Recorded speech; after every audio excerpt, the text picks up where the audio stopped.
A reed boat pushed out from the shore of an island that had just been made. The bundle inside it has been wrapped with some care. It holds a newborn with no bones.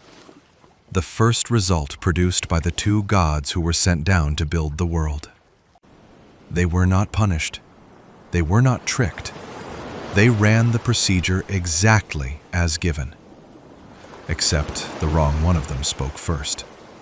That is the entire error.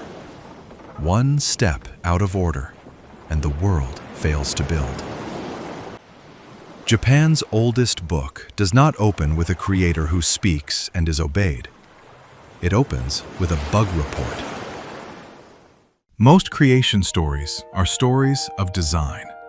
A god speaks, and the universe is built to specification. The Kojiki, written 1,300 years ago, is not that.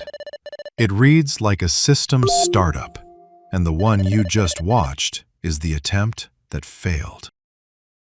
First, 5 deities appeared in the void, which looked like a swirling vortex of oil. Think of them as the cosmic engineers who wrote the source code for this world. A quick word of advice before we go further. Don't try to memorize their names. Most Japanese people don't know them either, and this won't be on the test. The team leader, for the record, was called Ame no Minakanushi no Kami. However, their names are not meaningless incantations. If we unpack the name, it has a clear structure. The name itself indicates the role of the entity. In modern terms, it looks like this. This is where the myth gets weirdest and most interesting. Once they finished setting up the laws of physics, they did something a Western god would never dream of. They logged out. The text says they hid themselves. Immediately after booting the universe, some of them exited the story forever, while the rest stayed off stage, moving into support roles in the background. They left the world unfinished, a drifting, chaotic state, like a primordial soup.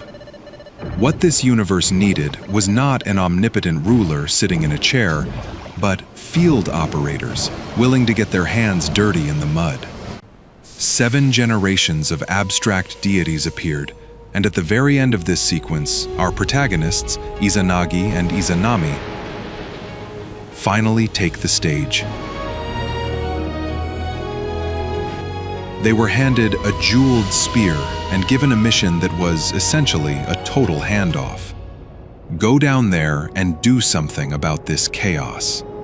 And as we're about to see, their first attempt at environment setup did not exactly go according to plan. Now the cosmic system has started, but there is still no physical entity, no hardware, only a soup of uncertain data drifting like jellyfish. That's when Izanagi and Izanami appear. Here, a key term for decoding Japanese mythology appears: koto yosashi. It means entrusting a matter through words. In system terms, it is the full delegation of authority. The high gods handed them a physical root access, a jeweled spear, and commanded them to configure, solidify, and bring form to this drifting world. In plain terms, it was a total handoff. But this wasn't mere irresponsibility. It was a ritual of divine trust, full authority entrusted to those who would shape the world.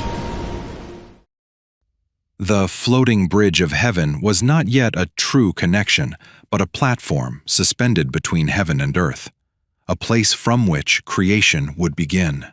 The two thrust the spear they received into the murky sea below, churning the shio, the brine, with the sound Koworo-Koworo. To a foreign ear, koro might sound like a strange way to describe stirring liquid. But even to modern Japanese people, this is a very mysterious expression. According to scholars of ancient Japanese, koro is not the sound of violent splashing. Phonetically, it represents a clear, gentle motion, that gradually gains momentum as raw matter begins to crystallize. Furthermore, some prominent scholars suggest it was more than just a sound.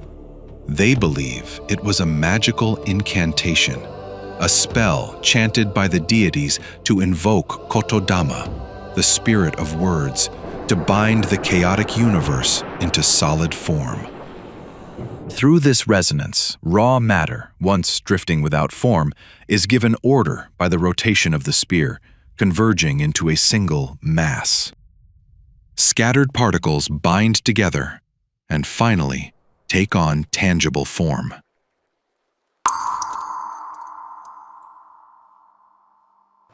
When the spear was withdrawn, the brine dripping from its tip solidified and an island was born. Onogoro-shima. It was the first tangible foundation in the universe, the very first hardware layer. For the first time, solid ground emerged from a world that had not yet taken stable form. This tiny island became the base layer upon which the rest of the world would be built. Finally, the two deities descend from the floating bridge and step onto the first land they have brought into being. Having descended to the reality of Onogoro Island, their first action was to build a starting point for creation. A massive stone pillar, Ameno Mihashira, and a grand hall, Yahiro Dono, which would serve as the foundation for their communication. Inside the newly built hall, we are faced with the most vital concept of this mythology. It is that the gods themselves are in the middle of a process called becoming. They are not perfected creators. As the universe shaped itself, some appeared as centers and others as energy. And Izanagi and Izanami became a non-symmetrical pair that complements each other. According to the Kojiki, they confirmed their interfaces like this. In my body, there is a part that remains incomplete. My body has a part in excess. What if we unite our imperfections and give birth to the land? In the Kojiki, they do not describe their bodies as defective or broken, but rather as insufficiently formed and excessively formed. They realized that their physical asymmetry was not an error, but an intended specification, a plug and a port, designed to connect and build the world together. Now ready for connection, the specific process of becoming begins. In the narrative, this is depicted as the first marriage ritual in Japanese mythology. But from a system perspective, marriage is precisely the physical synchronization that allows two different processes to integrate and generate something new. The rule was simple. Walk around the massive pillar and exchange words when they meet perfectly face to face, completing the handshake. But here, still in the process of becoming, they triggered a fatal error. The moment they met, Izanami was overcome with emotion and spoke first.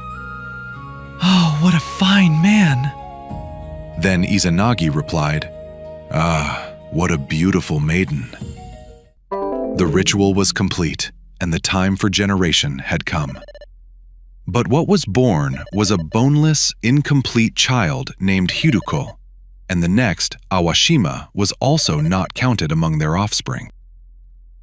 They placed Hiruko in a reed boat and cast him out to sea.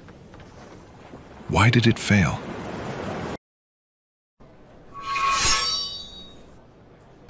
Among the countless processes provided by the system for becoming, they had unknowingly violated an absolute rule of the system. The generation process failed, and the creation of the land proved unsuccessful.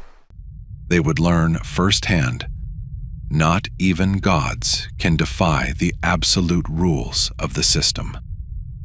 Having failed in their first creation, producing only incomplete results, they did not stop in despair, but immediately moved to resolve the situation. They headed for the realm far above, Takamagahara, the high plane of heaven. There, the original deities, The ones who had moved to support roles in the background were waiting. Upon receiving the report, the original deities performed a divination. They burned a deer's shoulder blade and read the cracks to find the cause of the system error.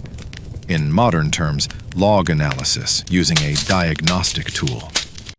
Reading the pattern of the cracks, the original deities quickly identified the cause. The Kojiki records the result of this divination. It was because Izanami, who was the receiver, spoke first. Translated into system language, it was a violation of the execution sequence. A slight discrepancy in procedure had caused a fatal internal conflict.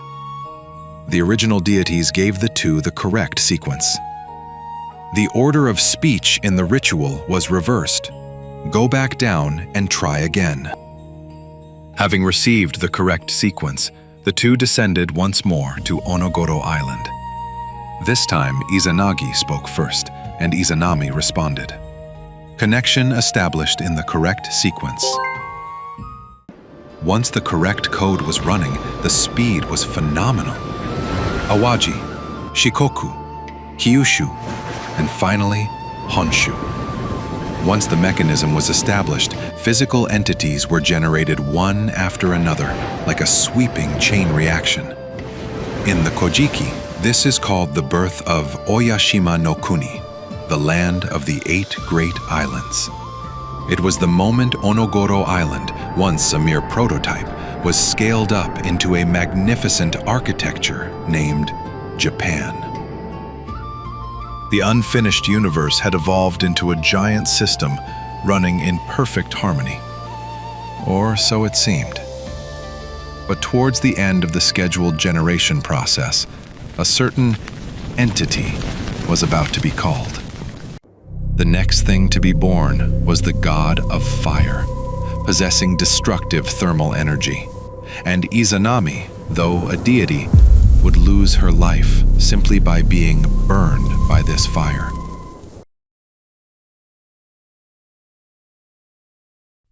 The sudden death of the beloved partner. And Izanagi, in despair, steps into the quarantined sector that must never be accessed. Yomi no Kuni, the land of the dead.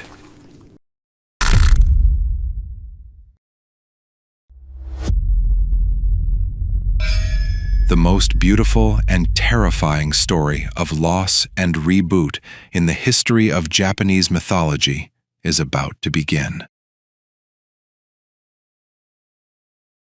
Finally, let's analyze the metadata hidden within this epic system.